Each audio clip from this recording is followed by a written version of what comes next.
Bunda, sebagai praktisi hukum, seperti apa melihat perseteruan antara Ruben Onsu dan Sarwenda? Rumah tangga berakhir cerai, tapi masih ada perseteruan terkait hak asuh anak, terkait nafkah, terkait gonogini, dan banyak hal. Bunda sendiri melihatnya seperti apa dari kacamata hukumnya? Kalau dalam hal ini kita bukan menjas Sarwenda ya.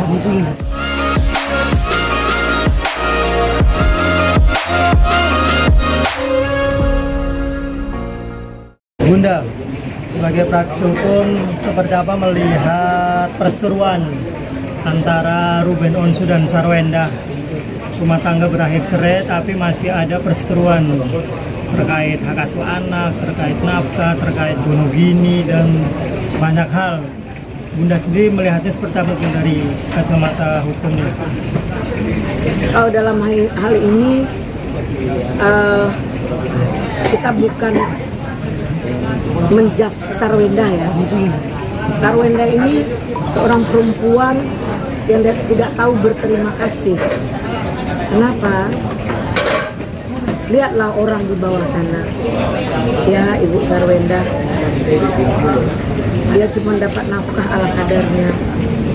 Ini Sarwenda saat ini bebas, punya pacar, bercinta, kemudian dapat nafkah lagi. Kok masih belum selesai juga mengganggu Ruben? Nah, kenapa ya merendahkan Ruben? Bagaimanapun Ruben itu adalah mantan suamimu dan masih tetap jadi ayah dari anak-anak. Dan saya melihat podcast Sarwenda bersama Denny Sumargo itu luar biasa. Sepertinya tidak ada rasa sedikit pun menghargai mantan kita ya, yang dulunya selalu memberikan yang terbaik buat Sarwenda sebagai istrinya dengan segala kekurangan dan ketidaksempurnaannya. Apakah dia melalaikan, mengabaikan? Kan tidak. Hari ini dia menjadi mu'alaf, dia mencari jalannya sendiri. Kalian sudah mencari jalan masing-masing. Sebagai seorang ayah, dia tidak lepas dari tanggung jawab untuk menafkahi anaknya dengan konon kabarnya 200 juta per bulan. Kenapa masih merasa kurang? Makanya Ruben mungkin mencoba mentekel sendiri, bisa memutuskan untuk tidak mentransfer atau tidak memberikan nafkah, bisa, tapi tanggung jawabnya terhadap anak harus. Contoh, bisa saja dia belikan semua kebutuhan anak, kepentingan sekolah, makan atau segala macam, karena Sarwenda kan sudah ada pendamping baru. Apakah itu sudah resmi menikah ataukah pacarnya? Sehingga di mata Ruben ada hal-hal yang tidak patut dan tidak elok untuk diperlihatkan dan dipertontonkan di depan anak di bawah umur. Kemesraan kita bermesra dengan orang lain yang bukan ayahnya. Apa isi otak anak kita yang masih di bawah umur? Apakah nggak merasa takut anak kita akan berpikir yang negatif untuk melakukan hal-hal yang negatif di kemudian hari setelah dia dewasa? Ini psikis dong. Yang saya kebetulan adalah sertifikasi dari PPA, pengacara ya, PPA untuk perlindungan perempuan dan anak. Nah, dalam hal ini saya sampaikan kepada Sarwenda agar tahu batas dan tahu diri, ya, karena dimanapun Ruben itu adalah ayah dari anak-anak kalian.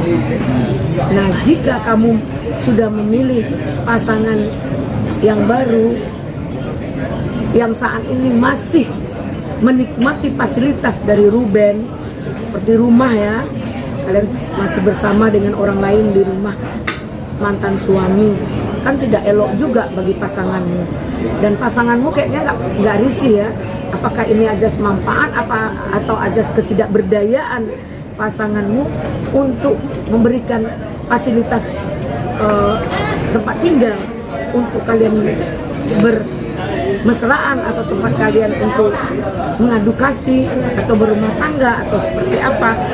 Carilah tempat lain, atau setidaknya jangan di depan anak di bawah umur. Oke, Bun, mungkin secara hukum sendiri kan kalau di podcastnya dengan Densu kan ditanya perihal apakah ada bukti, kan seharusnya sempat mengutarakan bahwa mencurigai Ruben itu berselingkuh lah, dugaan berselingkuh. Mungkin namun Wenda ditanya tidak punya bukti, ini bisa dilaporkan nggak sih, Bun? Iya, untuk saat ini sebenarnya mau curiganya Ruben, mau curiganya Sarwenda, ini sudah tidak perlu. Case close karena sudah bercerai, sudah mencari jalan masing-masing. Dan mohon maaf, hari ini mereka sudah menjadi Ruben begitu mualaf, mereka juga sudah mempunyai keterbatasan yang sangat luar biasa. Bun, terkait sulitnya Ruben mengaku bertemu anakku sangat sulit, seharusnya Sarwenda seperti apa, Bun? Bagaimanapun juga kan nggak ada bekas anak, nggak ada bekas ayah nih. Bunda melihatnya seperti apa? Nah, di sini kita bisa menjadikan dua opsi terhadap Sarwenda. Apakah dia ajas manfaat, ya, ketika tidak memberikan hak untuk Ruben terhadap anak-anaknya, atau dia mencari celah untuk Ruben akan melakukan hal yang menurut Ruben untuk proses hukum yang sedang berjalan. Mungkin itu yang bisa saya sampaikan. Terima kasih.